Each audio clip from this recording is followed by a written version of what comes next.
আৰেশ নমস্কাৰ। মই আজি পিকনিক আহিছিলোঁ। ক'ত আহিছোঁ আপোনালোক কম, খুব সুন্দৰ জেগা।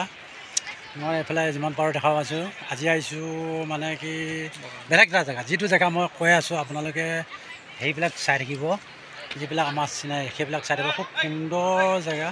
আমি আহিছোঁ 6:30টাত, কিন্তু একদম দুপৰীয়া 10:30টাত পাইছোঁ আহি। আপোনালোকক যিমান পাৰোঁ দেখাই আছোঁ, কিন্তু মই আপোনাৰ দেহাদি ক'ব পাৰোঁ, কিন্তু তলত নেটৱৰ্ক নাপায়।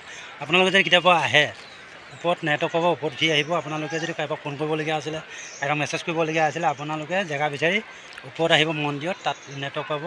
এইটো চাওক, খুব সুন্দৰকৈ মই পজিশ্যনবিলাক দেখা পাই আছোঁ। মোৰ লগত ভাইটি দুজন আছে, আৰু আমাৰ কমচে কম কাছাকাছি 90জন মানুহ আহিছে। আমাৰ খানা পিনা বনাই আছে।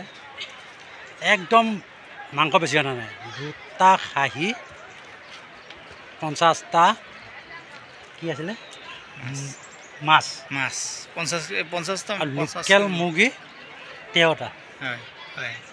কণীটো কিমান সেইটো ক'ব নালাগে আৰু মানে কাৰ্টন। তাৰপাছত এতিয়া মই যিমান পাৰোঁ আপোনালোকক দেখাই পেলাই যাব পাৰিছোঁ। বগামাটি কেতিয়াবা আহিলে মোৰ ভিডিঅ' চাই আপোনালোকে আহিব পাৰিব। ধন্যবাদ।